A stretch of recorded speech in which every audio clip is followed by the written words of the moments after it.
ग्रंथ करते संत एकनाथ महाराज सांगतात, मायबापांनो, संत सज्जन, पवित्र भगवंताची कथा श्रवण करणारे सर्व भाग्यवान आहात. प्रतिपाद्य कथेचा विषय अशा प्रकारचा आहे. संपूर्ण लंकेची घेराबंदी केल्यानंतर अफाट अशा प्रकारे राक्षसांचा मृत्यू होत होता, रक्ताचे पूर वाहत होते. त्यावेळेस प्रभू रामचंद्राने सांगितलं की युद्धामध्ये साम, दाम, दंड आणि भेद 4 प्रकारची युद्धनीती असते. कोणताही राजा जोपर्यंत सामाचं अनुकरण करणार नाही तोपर्यंत ते धर्मयुद्ध असणार नाही. किंबहुना बुद्धदेवाच्या अनुषंगाने साम या युद्धनीतीचा वापर करणं, अवलंब करणं अतिशय गरजेचं आहे. आणि त्या सामनीतीचं प्रतिपादन प्रभूंनी केलं आणि सर्वांना ते मान्य झाल्यानंतर हनुमंताच्या सामन्यावरून अंगदाची निवड केली. शिष्टाईसाठी भगवंतानं अमृत फळ दिले, आशीर्वाद दिला आणि आशीर्वाद दिल्यानंतर अंगदानं उद्धार केलं. प्रभू रामचंद्रजींच्या सामर्थ्यानं अंगद लंकेत आला आणि लंकेत आल्यानंतर डायरेक्ट रावणाच्या सभेमध्ये पोहोचला असं सांगतात.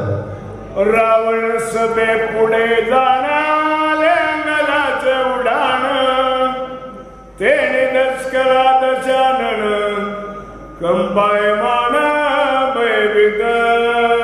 भरलेल्या रावणाच्या भरगच्च सभेमध्ये प्रभू रामचंद्र भगवान की जय. दणकन अंगद आला. अंगद आदळला, रावण रजकला. कारण रामाचं नाव घेतल्यानंतर फाशीची शिक्षा असणाऱ्या देशात राजाच्या दरबारात कुणीतरी गजर करत उड्डाण करत आहे.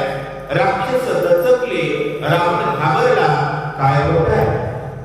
पडता अंगदाची उडी लंका अत्यंत हडबडी, दडल्या वीराच्या कोडी झाली बापुडी राक्षसे.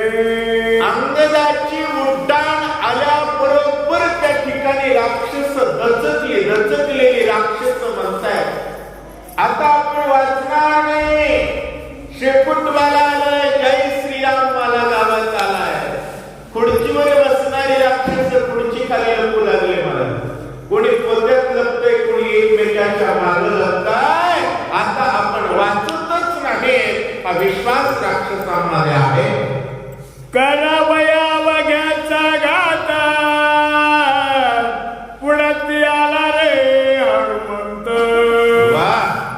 ऐसा वळसा लंकेअंत, अति आक्रांत राक्षसा.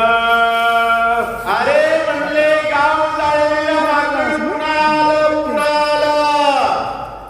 आताच रावणाच्या दाढीपासून माडीपर्यंत प्रत्येकाला ज्यानं खतम केलं, तो हनुमान पुन्हा आलाय.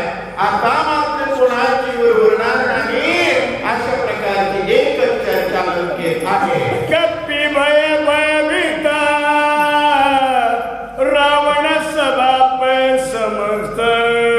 वा, जैसे चित्रीचे लिखिता, तैसे तटस्थ अवघे.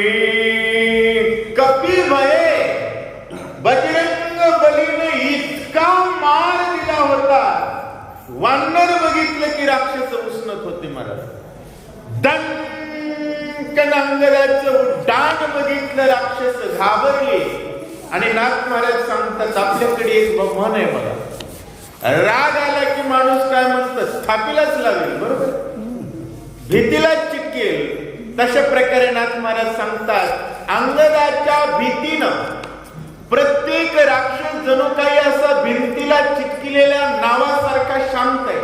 राक्षसांना काय करावं सुधरत नाही. कारण लक्षात घ्या, ज्यावेळेस सभेत संत येतो त्यावेळेस राक्षस शांतच असतात. राक्षसांना भीती असते. राक्षस भयभीत असतात. आजही रावण आपण भारताच्या सभेत पाहतो, संसदेमध्ये ज्या दिवशीपासून संत आले त्या दिवशीपासून राक्षस चिंतेत आहे, भीतीत आहे, दहशतीत आहे. तसाच प्रकार लंकेत सुद्धा झाले. अंगदेशी सन्मुख बोलो न सके दशमुख अनिक कोण बोलो मजग टकमक बाती राक्षसे. राक्षस टकमक टकमक टकमक टकमक बघू लागल्यावर रावण जिथं थर थर थर थर थर थर रावण कापू लागला. रावणाची हिंमत नाहीये काय करावं आणि काय बोलावं. इथं बाकीच्यांचं काय, 10 13 एका दिवशी थापडतच करतय म्हणले गप बसा, नाही तर खुर्ची खाली लपा. होत अंगदाच्या गमना राक्षसा पडले महामौन. वाह, सकाटला दशानन ते देखोन कपी बोले. अहो रामाचा भक्त आहे, बघितल्या बरोबर राक्षसांची बोबडी ओळणी लट लट लट लट लट कापू लागले. राजाची हिंमत होत नाही काय बोलावं. आणि अंगदाच्या लक्षात आलं की जय श्रीराम वाल्याची ताकद आहे. त्यामुळे जगात कोण पाहिजे, जातिवंत राम भक्ताचा, भक्तानं खचाखच भरलेला भारत पाहिजे. मग भंगारवाल्यांना भ्यायची गरज. पण कसं झालंय, रामायणाला यायची लोकांना लाज वाटायली, राम राम म्हणायची लोकांना लाज वाटायली, मग खातीत मार. लक्षात घ्या, राम भक्तीनं खचाखच भरलेला भारत पाहिजे. भारताच्या रगरगात राम भक्ती पाहिजे, कणकणावर राम भक्ताचं अधिराज्य पाहिजे. त्यावेळेस राक्षसांची बोबडी बंद होते. अंगद बोलायला सुरू करतात. काय बोलतात ऐका. मी तव सभेचा तिजा कोणी पुसणा स्वागत भय भ्रमे अति भ्रांत निश्चित महामूर्ख. आणि अंगदानं बोलायला सुरुवात केली. अरे म्हणला तुम्हाला काही पाहुण्याला चहा पाणी म्हणायची अक्कल आहे की नाही रे गाढवानं म्हणलं. डायरेक्ट तुम्ही म्हणाल ज्ञानेश्वर महाराज तर म्हणले साचा आणि मवाळ, मितुले आणि रसाळ. मग ही असं कसं, पहिले तू मी सांगत काय म्हणला सगळे मूर्ख म्हणला. आणि ज्ञानेश्वर महाराज हेच म्हणले, ज्याला जय श्रीराम म्हणायची अक्कल नाही तो मूर्खच आहे. ज्ञानदेवाजीने नामे बिन व्यर्थ व्यर्थ जगतो तो मूर्ख. आणि तुकाराम महाराज काय म्हणले, नाही तरी गेला वाया गेलेला मूर्ख म्हणजे एकच. आणि सगळी वाया गेलेल्यांची सभा होती, कारण एकालाही जय श्रीराम म्हणायची अक्कल, राजा सहित एकही जय श्रीराम म्हणणारा नव्हता. मग त्याला मवाळ बोलायचं नसतं बरं का. जमल तितकं बदलायचं, पुन्हा बोलायला सुरुवात करायची. अंगद म्हणू लागले, मूर्खांनो तुम्हाला बोलण्याची आणि पाहुणपण करण्याची पात्रता नाहीये, ज्ञान नाहीये असं बोलतात. तुम्हाला कॅसी पडले मौना त्याही मौनाचे कारण ते लक्षले संपूर्ण सावधान अवधारा. एक जण सुद्धा बोलत नाही, तुमची बोबडी बसले रे म्हणला. का तुम्ही असे थापीला लावल्यासारखे बसलात मला माहितीये म्हणला. त्याचं कारण रामायण असं सांगावं लागतं, भावार्थ रामायण. अशा प्रकारे अंगद बोलतोय, तुम्ही का शांत आहात ते मला माहिती आहे, कारण सांगतो ऐका. वनराच्या निजदळी श्रीरामाला तुरबळे. वा, तेणे तुम्हाला तगळे वचनावळी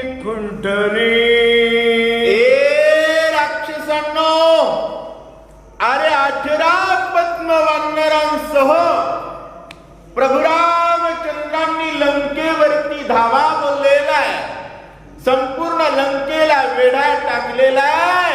आता तुमचं काहीच खरं नाही, म्हणून तुम्ही शांत बसलात. अचूक संधानी श्री रघुनाथ देखोन या छत्रपत वा वेळावला लंकानाथ युक्त युक्त विसरला. अरे आमच्या मालकाचा नेम किती अचूक आहे हे तुला कळलंय. 3ऱ्या अध्यायामध्ये कथा आहे. ज्या वेळेस गोपुरावरती येऊन राजा रावण खाली पाहत होता त्यावेळेस रावणाची सावली वानरावरती पडले. रावण अहंकार आणि अहंकाराचा वारा न लागो राजसा. भगवंताला ते सहन होत नाही. भगवंतानं विभीषणाला विचारलं, अरे ढगाल्यासारखी सावली कशी पडली? विभीषणानं सांगितलं, भगवंता रावणाच्या मुकुटाची सावली वानरावरती पडली आहे. राग आला, हातात धनुष्य घेतला, बाण सोडला, राजा रावणाचा मुकुट उडवला. अंगद म्हणतात, रावणा त्याच दिवशी मुंडकं उडवलं असतं, पण घरात येऊन मारायचंय म्हणून सोडलं. येता दे कोणी रघुनंदना राक्षस सभाणी प्रधान अवघ्या पडले मामोन वचना वचन खुंटले.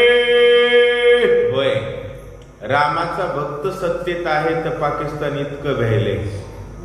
स्वतः राम किती बलवान असत, बरोबर आहे. पाकिस्तानच्या पंतप्रधानाला घाम पुसायचं कळं नाही गेलं. काल ऑपरेशन सिंदूरच्या वेळी राम भक्त इतका बलवान आहे. मला कोणतं सरकार आणि कोणता पक्ष देणं घेणं नाही. राम भक्तीची ताकद आहे. राम भक्त जर एवढा बलवान आहे तर तो राम किती बलवान असेल. तो राम इथं आलेला आहे म्हणून तुमच्या राजापासून सर्व कॅबिनेट मंत्र्यापर्यंत प्रत्येकाचे दाखीळ बसले आहे असं अंगद बोलतोय. असोई श्रीरामाची ख्याती तुम्हाच गणले मारुती. वा, खुंटली हनुमंते वचन युक्ती ते उपपती अवधारा. कुत्र्यासाठी वाघ येत नसते, बरोबर आहे. कुत्र्यासाठी रामाची तुमची बरोबरी होतच नाही. त्या रामाचा एक वानर हनुमान आला आणि तुमच्या गावाचं होत्याचं नव्हतं करून गेला. हनुमान जोगवणी बळी केली राक्षसा रवंदळी. तेणे तुम्हाला दगिळी वचनावळी खुंटली. बलवान असणाऱ्या हनुमंतानं अशोकवनाची रवंदळी केली. अशोकवन कशाला म्हणतात माहिती का? फुल कोमेजलं तर सजा सूर्याला होती रावणाची. एवढा बलाढ्य रावण, पण त्याचं पोरग हनुमंतानं दगडावर आपटून मारलं. शेवटी राम भक्ता एवढं जगात बलवान, निर्णय क्षमता काय असते ती राम भक्ताकडून शिकावी. किती पंतप्रधान जन्मून मेले महाराज, 370 वर बोलत नव्हते. हटवून टाक. व्यक्तीची नाही, राम भक्तीची ताकद आहे, बरोबर आहे. राम भक्तीमध्ये ते सामर्थ्य आहे. ज्या अशोकवनाकडे वाकडं पाहाची सूर्याची ताकद नव्हती, ते अशोकवन आमच्या रामभक्तानं उपडून टाकलं असं अंगद बोलतोय. अचूक संधानी रघुनाथ बळी कपी पुच्छाच्या निज ज्वाळे. केली राक्षसा रवंदळी वचनावळी खुंटली. वचनावळी खुंटली. अरे तुमची दाखीळ बसण्यासाठी तसं कारण आहे. हनुमंतानं शेपटामध्ये भारा बांधला, 14,000 बनकर आपटीले, 80,000 किंकर समुद्रात फेकून दिले आणि संपूर्ण पाठवलेल्या प्रत्येक राक्षसाचा निपात केलेला आहे. कोणाकोणाचा म्हणला? मुख्य जरा नाव सांगतो. रावणे कुंकिता अग्नी ज्वाळे, खांड मिरशा झाली होळे, तेणे बैसली दांत गिळी, वचनावळी कुंडली. अखया मारला इंद्रजिताला पोटभर मारलेलं आहे, त्याचं नाव येणार आहे पुढं. आता सांगितलं रावणा तुझे दातकिळ का बसले म्हणला. अरे कालच हनुमंतानं तोंड सगळं जाळलंय म्हणला मिशा सहित, त्याच्यामुळं काळ तोंड असलेल्या रावणा तुझे तोंड दाखवायची लायकी नाही रे रावणा. हनुमंत राक्षसांच रणी दिला ती त्रास, तेणे वाचा पडली ओस, कोणी कोणाच पुसेना. ए म्हणला तुम्ही एकूण एकाला का बोलना माहितीये का? सगळ्यांनीच मार खाल्लाय म्हणला तुम्ही. आणि लंकेत कोण होतं ज्यानं मार खाल्ला नाही? आणि असं कोणतं घर आहे लंकेतलं ज्या घरात हनुमंतामुळे शिमगा झाला नाही? कारण हनुमंताचा धंदा आहे जय श्रीराम म्हणणाऱ्यासाठी दिवाळी होय, आणि म्हणत नाही त्याची होळी म्हणत. हनुमंत महाबळी रावणाची दाढी झाली, आणि जे त्याची जाळते तया माझा रावणाची दाढी जाळते त्याचं मंदिर गावोगावात आहे. कारण ते रावणाची दाढी जाळतय आणि जय श्रीराम म्हणणाराला पाळतय. ज्याला जगायचंय त्यानं जय श्रीराम म्हणलं पाहिजे, आणि म्हणत नाही त्याचं घर नाही ते अख्खं गाव जाळतंय. रात्री जाळीत नाही, भर दुपारी जाळतंय. त्याचा धंदा आहे. त्यामुळे रावणा तुझं तोंड उघडत नाही, तुम्ही एकमेकांना राक्षस बोलत नाहीत, कारण सर्वांना आमची ताकद माहिती अंगत बोलतोय. लंकेशी भोंडोण्यावरता आतुर बळे हनुमंत, कैसासे राम कटकांद, कपिव्रतांद अवधारा. दादागिरीची भाषा त्याच पद्धतीत असते बरं का. अंगदानं सांगितले म्हणला तुम्हा सगळ्यांना ज्यानं पोटभर मारलंय का म्हणला, त्याची काय पात्रता आहे आमच्या सैन्यामध्ये तुम्हाला जरा सांगतो ऐका. जो का शोक वनांत वने उपडी हनुमंत, करुणी आखयाचा घात, केला निबांध राक्षसा. ज्या हनुमंतानं रणांगणामध्ये त्या ठिकाणी अशोक वनाचा उपाडा केला, इंद्रजिताला पोटभर मारलं, अखयाला दगडावर आपटून मारलं, आणि जंबूमाळीचा चुराच करून टाकला. जंबूमाळी काही लंकेतल्या गरीबाचं लेकरू होतं का? कोणाचं होतं? पंतप्रधानाचं पोरं होतं लंकेच्या.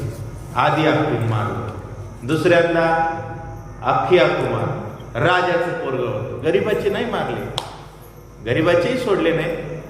जे राम म्हणत नाही ते गरीब काय श्रीमंत काय होय.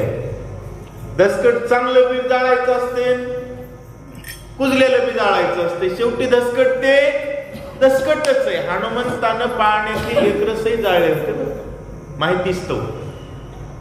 पिलू असो की नाग असो ठेसला जातो शेवटी. विषय तशा प्रकारचा आहे. जे राम नामाचं बी नाही ते बुडवणं हनुमंताचा धंदा आहे, आणि रामराम म्हणणाराचं बी वाढवणं हा सुद्धा हनुमंताचा धंदा असो. त्या हनुमंताला आमच्या इकडं मोजित बी नाहीत म्हणला. कोण मोजत नाहीत असं नाही, सांगण्याचा भाव काय पुढचा भेला पाहिजे. का असं म्हणतायत अंगद की समोरच्यांना वाटावं हनुमंतापेक्षा किती बलवान आहेत. अशा प्रकारचा दाग त्या ठिकाणी अंगद देत आहे. बनकर किंकर प्रधान पुत्र हेही मारिले समग्र गांडोळ्या इंद्रजित ज्येष्ठ कुमारा सैन्य संभार निर्धारेला बनकर मारले, किंकर मारले आणि इंद्रजित असणारा रावणाचा ज्येष्ठ कुमार त्याला सुद्धा गाजलं महाराज. किती मारलं ते त्यालाच माहिती. होय, खळखळा रडत होता भुयारामध्ये जाऊन. ही परिस्थिती ज्यानं केली तो हनुमान. रावणापमानोनिया भारी जाळोनिया लंकापुरी मारोनिया राक्षसारी लंका गिरीधरी पूर्ण केली. लंका रिकामीच केली म्हणला. अख्खं गावाला जाळलं महाराज. काही विषयच नाही. किती जरी मोठा असलं दसकट असलं तर माणूस काढीच लावतोय की. हनुमंताला रामाने विचारलं, अरे हनुमंता, लंका सोन्याची होती, जाळलास कस काय? माणूस सोन्याची गोष्ट जाते का? सोन्याची होती, जाळलास कस काय? काय करू म्हणलं, एक बी राम राम म्हणत नव्हतं. त्याच्यामुळं आपला विचार करायचा त्याच्यात. आपलं राम राम म्हणायचं. राम राम म्हणलं, लंकेत एकच जण राम राम म्हणत होता. कोण? हनुमंताचा मंत्र कोणता आहे? राम राम. तुम्हारो मंत्र विभीषण माना, लंकेश्वर भय. भय म्हणजे झाला बरं का. भय याचा अर्थ कोणी. फक्त राम राम म्हणल्यामुळे सोन्याची लंका कोणाला दिली? राम राम म्हणणाराला. आणि नाही म्हणत होती त्यांची सगळ्यांची जाळली. हा धंदा हनुमंताचा. पुढे त्याच्या पुढे म्हणत जावा बरं का. कसं आहे, मास्तराच्या पुढे अभ्यास केला पाहिजे. यदि नाही झाला तरी जमते. बरं खरं सांगा, शिष्टाईची लक्षणं काय काय सांगितली होती रामचंद्र प्रभूंनी? शिष्टाईची लक्षणं खूप सांगितली होती. शिष्ट नसावा महाभ्याड, शिष्टेन धरावी भीड, शिष्ट पाहिजे बोलका सुगड, देऊ जाणी प्रत्युत्तर, रामणिया धुरे समोर स्वामी कार्य साधक. शिष्ट नसावा कानपुडा, शिष्ट नसावा प्रेमळ गाडा. आहे की नाही? अतिशय कठोर बी नसावा, अतिशय मऊ बी नसावा, शिष्ट शांत असावा. ही एकही पात्रता अंगदामध्ये नव्हती. उघड ढकलपास केला म्हणताला. असं कसं खरंय? जर पात्रता असती तर मऊ बोलला असताना. पहिल्या भाषेतच रावणाला म्हणला, मूर्खा, पात्रता आहे का? कसं आहे, पोरग किती नालायक असलं तर बापाची प्रॉपर्टी कुणाला मिळते? तसं फक्त तुम्ही जय श्रीराम म्हणायला शिका. बाकी काहीच अक्कल नसली तरी चालते. आणि किती अक्कल असली जय श्रीराम म्हणत नसला, भारताचा पंतप्रधान असो नाही चपराशापासून सगळे पद मिळण्यासाठी पहिली पात्रता कोणती आहे? तो भारताचा नागरिक असला पाहिजे. बरोबर? तसं या ब्रह्मांडात जगण्यासाठी तो आधी जय श्रीराम म्हणणारा पाहिजे. ही पहिली पात्रता आहे. आणि या पहिल्या पात्रतेत बसलं मग ते सगळंच मिळतंय महाराज. आणि ज्याला काहीच नाही त्याला सुद्धा मिळतंय. ज्याला सर्वज्ञ आहे त्याला सुद्धा मिळतंय. लेकरू पाहिजे माय पाना सोडते. तसं जय श्रीराम म्हणलं, प्रभू कृपा करतात. पात्रता नसताना अंगद शिष्टाईला गेलाय, तिथं बी जाऊन दांड भांडणच करतोय. राक्षस दातांच्या राशी थोरी, हनुमान मोजी कुडवेवरी, तो श्रीराम कटका माधारी, महावीरी गणिजेना. म्हणला एका बुक्कीत दात पाडीत होता तर ढिगचे ढिग दाताचे लागत होते म्हणला. तुमच्या कुडवानं तुमची दात ज्यानं मोजली त्याला आम्ही मोजित नाव म्हणला. आमच्याकडे एवढे पडू नये. किती माणसं पाहिजे महाराज रामायणाला असे खचाखच मंदिर भरावं. कीर्तनकार किती आहेत गावात? 200 कीर्तनकार, 300 कीर्तन. घरोघरी 4-5 कीर्तनकार पाहिजे. कीर्तन याचा अर्थ काय होतो? रामचंद्र प्रभूंच्या कीर्तीबद्दल हरिनाम सार जिव्हाया नामाची उपमा त्या दैवाची कोण वाणी. तेवढं भाग्यच नाही जो जय श्रीराम जय श्रीराम म्हणणं हीच कीर्तन आहे. कीर्तन म्हणजे काय? जय जय राम शेवट 18ही पुराण त्याचंच वर्णन केलं पाहिजे. म्हणून अंगद म्हणतायत की असली सगळे आहेत आमच्याकडे आणि आम्ही याला मोजत नाही. ज्यानं तुम्हाला इतकं मारलंय सगळे आलेस किती मारू असा दम देते. सापे साप पले का चिठ्ठी पत्रांचे पाय ग लंके झालेले ते करंक अति मजग हनुमंत. ए म्हणला जसे सापे सापे चिठी पत्र. चिठी म्हणजे मुंग्या हो. मुंग्या कशा असतात? तशा लाईन एवढ्या मोठ्याची एवढ्या मोठ्या. तशा प्रकारे या वानरांमध्ये एक मुंगी एवढा आहे म्हणले हनुमान. आता काही जण तर त्यांनी जीवच सोडला की महाराज. हनुमान मुंगी एवढा असले इतके आले आणि बोलणार बी जरा काही आवाज बोलू लागलं का? राजा आहे म्हणून जरा बीड करू लागलं का महाराज? बरं इतकं तर भिवू लागलं का? बरं याच्यासोबत 10-5 जण आलेत का? एकटंच आलंय. देश त्यांचा दादागिरी. आणि खरं सांगू का, जय श्रीराम म्हणणाऱ्याची दादागिरी कुठेही चलते. आणि जय श्रीराम म्हणायची लाज वाटणार घरात मार खात आहे. आता खायलेत किनगाव मध्ये एक जणांना खालाय. माहिती झाले का? माहिती झाले का? घरात येऊ येऊ माराले. मार खालीत पण रामायणाला येईल.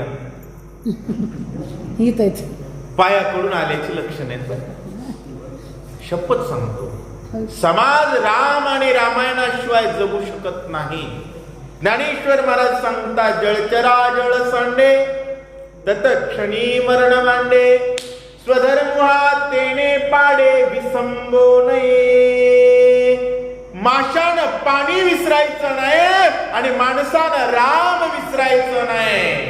राम विसरला तो संपला विषय नाही. करावे अंगदाचे चरण दुरुक्ती बोलाचे विधान स्वे अनुवादे रावण सावधान अवधारा. अंगदानं पोटभर झाडलं. शालीतून नाही मारा, डायरेक्ट जोडे मारले. तर रावण बी विचित्र आहे. त्याला रावण म्हणतात. उगच म्हणतात का? रावण विचित्र. दुरुक्ती. दुरुक्ती नाम वाईट पद्धत असते त्याची बोलण्याची बरं का. त्याला खळ म्हणत जावा त्याच्या भाषेत. जो निखळ नाही तो खळ. ज्याचं मन निर्मळ नाही तो खळ. रावण खळ आहे. रावण अहंकार. तो कशा प्रकारे टोचकर बोलतोय ऐका. सांडोणी दुर्गद्वार भूमी तू आलासी आडगाड मार्गी. वा. याला गीत न बोलो आम्ही मौनानुक्रमी राहिलो. पहिला प्रश्न अंगदाने केला होता. म्हणला मूर्खावर म्हणला पाहुण्याला बोलत नाही. रावण म्हणला पाहुणा दरवाज्यातून येते तू डायरेक्ट उडी मारून आलायस. आणि खरं आहे की पाहुण्यानं कुठून यावं? तू कुठून आला म्हणला? डायरेक्ट उडी मारून आबाळातून आलास म्हणला. म्हणून तुला बोलत नाव असं रावण बोलतोय. उत्तर आहे का? अमार्ग गाण्याची संभाषण हे तला मासी अति दूषण ऐकोणी रावणाचे वचन हर्षवदन अंगद. रावण गादीवर बसलेला होता. म्हणला रस्त्यानं आलेल्याला किंमत असते म्हणला. कुठून बी उडी मारून येणाऱ्याला कोणी विचारील? आणि आम्ही बोलत नसतो म्हणला असल्याला. हनुमान कद कद कद हसू लागले महाराज. हसून काय बोलतात ऐका. रावणाक सावधान देखती पुढीलाचे अवगुण आपुले न देखती दूषण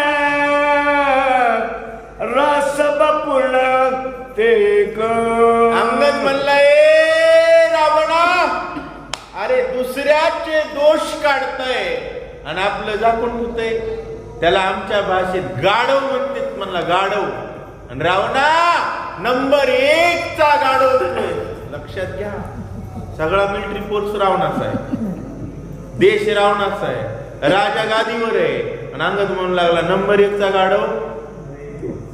दादागिरी कोणाची असते? जय श्रीराम म्हणलं की कुठेही जाऊन रट्टे देता येते. आणि जय श्रीराम म्हणायला लाजलं कुठं कुणाचे रट्टे खाते. उघड आहे. जय श्रीराम म्हणणाराच्या केसाला धक्का लागत नाही आणि जय श्रीराम म्हणायची लाज वाटणाराचा केसही उरत. सिद्धांत आहे. अंगद धमक्या देऊ लागलेला आहे. ऐका. उच्चर सदाचे दाई हे तव लांडे गदडे पायी स्वधर्म विवेक जाणाई वा, ते नर भुई भारभूत.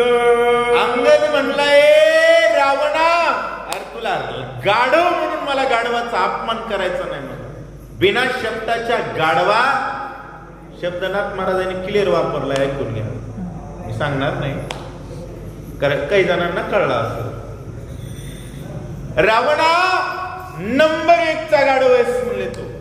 त्याला शेपूट असते, तू बिना शब्दाचा आहेस. दुसऱ्याला नाव ठेवणाऱ्या गाढवा अशा प्रकारे दणदणीत ते फेसबुक लाईव्ह होतं महाराज, युट्यूबला होतं, सगळ्या टेलिव्हिजनवर सुरू होतं. राजा रावणाची फजिती दणादण सुरू होती. आता काही कॅमेरे बंद करा म्हणतो का? परेशानी आहे असं सांगतायत. वनराकाश गमन हेतवा मुचे स्वधर्माचरण स्वधर्माला विजय दे दूषण शुकर स्वान तो एक. प्रत्येक वेळी धडाके आहेत महाराज. रावणा म्हणला तुला लाज वाटते का? लाज तुला कळत नाही करे म्हणला माकड कधी दाराने येते का? आणि खरंय ना, माकड कधी दारातून आलेलं बघितले का? आणि जातीने म्हणला मी वाढणार आहे, उड्या मारणं माझा धर्म आहे आणि मी उड्याच मारीत आलोय की म्हणला. पण तुला कळत नाही म्हणला कारण तू गाढव नाहीस म्हणला. तू कुत्र डुक्क सगळं होईत आहे बरं.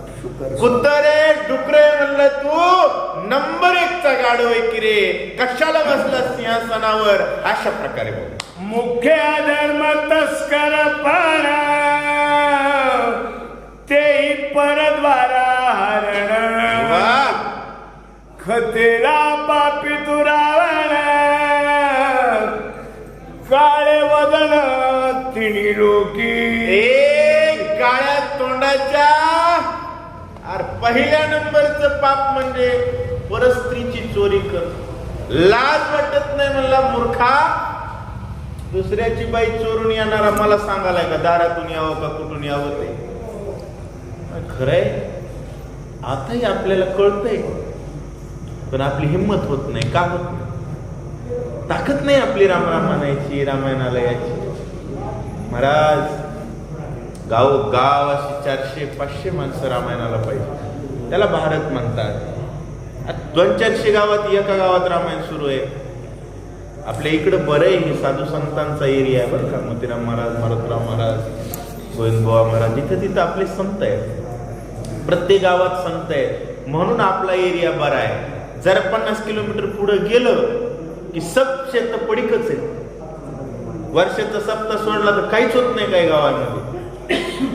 मग ही सगळी वसाड जमीन म्हणायची. कोणती? नुसते भाकरीला जड उताड आहे बघा. काही कोण्या कामाचा अहो होय जो नाही रामाचा तो काय कामाचा? असो जो रामाचा आहे, कामाचा आहे, घरी जाऊन रावणाला मारण्याच्या धमक्या देऊ लागला. आणि कसं आहे सांगतो, जय श्रीराम म्हणणार शत्रूला धमक्या देते, राम राम म्हणायची लाज वाटणार बापाला धमक्या देते. का? बापानं चूक केलेली असते याला जन्म देऊन. म्हणून ते बाप धमक्या खाते, दुसरं काही कारण नाही. ऐका. वेद बाह्य तू एक जाण स्वधर्म कर्मी तुझं दूषण महापापी दुरावण काळे वदन त्रिलोकी. वेद बाह्य तुझं जगणं आहे, संविधानाला न मानणाऱ्या अवलादी. बरोबर आहे की वेगळंच संविधान लागू करू म्हणणाऱ्या, आताची भाषा माझी कळते आहे. वेद हे आपलं संविधान आहे आणि भारतीय संविधानात वेदातूनच जन्मलंय. भारतीय संविधान सत्यमेव जयते म्हणतं. कुठून आलंय? वेदातूनच आलेलं आहे, उपनिषदातूनच आलेलं आहे. असो, वेदाला अमान्य करणाऱ्या रावणा धर्माचं शास्त्र वेद आहे, धर्माचं विधान वेद आहे, त्या वेदाच्या विधानाला अमान्य करणाऱ्या मूर्खा, तुला स्वधर्म काय करणार आणि स्वधर्माचं आचरण काय करावी येणारी. रखमाई समान कुत्र्यासारखं दुसऱ्याची बायको पळत घेऊन आला आणि मला म्हणतोस दरवाजातून येऊ का कुठून येऊ. एकच शब्द रावणानं आडवा बोलला होता. किती अंगदानं किती दणके सुरू केले. आणि महाराज रामायणाला याची लाज वाटणारे लोक असं ऐकून घेते. पुढचं 2 महिन्यापासून बिनामूळ केलेलं असते, ते 200 शिव्या देते, हे ऐकून घेते. खरे ही परिस्थिती समाजावर काय, का समाज गुलाम बनतो? त्याचं एकच कारण आहे, रामाला विसरलेला समाज स्वतंत्र राहू शकत नाही. रामायण बंद असलेला देश स्वतंत्र राहू शकत नाही. किती वर्ष देश गुलामीत होता? 1100 वर्ष देश गुलामीत होता. 75 वर्षात आपले लोक इतके माजले, रामायण विसरले. पुन्हा देश स्वातंत्र्याच्या बाहेर जाईल, काळजी घ्या. रामायण अखंड चालू ठेवा. प्रभू रामचंद्राची प्राण प्रतिष्ठा अयोध्येत झाली आहे. प्रत्येकाच्या अंतःकरणात प्रभूची प्रतिष्ठा झाली पाहिजे. प्रत्येकाच्या नसनसात राम भक्ती पाहिजे. एवढं जर मिळालं केलं तर जो जे वांछील तो तेला हो. अहो 25-30% लोकांनी, मला वाटतं 25% फार, 25 पण नाही, जय श्रीराम म्हणणारं बटन दाबलंय तर 80% लोक फुकटचं राशन खाली. बरोबर आहे? जय श्रीराम म्हणणारा एक मुख्यमंत्री झाला आहे. मला वाटते 2-4 कोटी महिलांना 1,500 मिळाले. जय श्रीराम म्हणणारं इतकं झालं तर इतकं मिळालंय. आणि प्रत्येक जण जय श्रीराम म्हणू लागला तर मतदान कोणाला करावं? जो नेता भर सभेतून मोठ्यानं जय श्रीराम म्हणतो त्याला. कोणाला? मोठ्याने जय श्रीराम म्हणला म्हणायचे याला मतदान. काहीच कमी पडत नाही. पण आमचं काय चालू आहे? जातीचं आहे का? त्यानं त्याच्या भावाचा खून केलेला असते, हे म्हणते जातीचं आहे का? येण्याचा धंदा आहे. आम्ही फक्त राम. लोकांचं काय चालेल? जाती, मी उदाहरण सांगितलं. कोणी जात म्हणते, कोणी पैसे देणार आहे का म्हणते, कोणी नातं लावतंय. नाता एक राम से दूजा नाता तोड़ दे, आशा एक राम से दूजी आशा छोड़ दे. मुख में हो राम नाम, राम सेवा हाथ में, तू अकेला नहीं प्यारे, राम तेरे साथ में. प्रभु रामचंद्र भगवान की जय. रामकृष्ण हरी. जो माफी असावी. उद्या गहिनीनाथ गडाची माधवगिरी गुढा गावासाठी आहे. माता माऊल्यांना एकच विनंती आहे आणि एकच तळमळ आहे, ज्यामुळे आपण जगू शकू ती तळमळ आहे. राम नामाचं पाणी वाढलं पाहिजे, म्हणजे आपण मासे जगू. बरोबर आहे? या भाकरीच्या कणकणात रामकृष्ण हरीचा जप असावा एवढी विनंती आहे. रेखाने थापलेल्या भाकरी देऊ नका माय माऊल्यांनो, विनंती आहे. रामकृष्ण.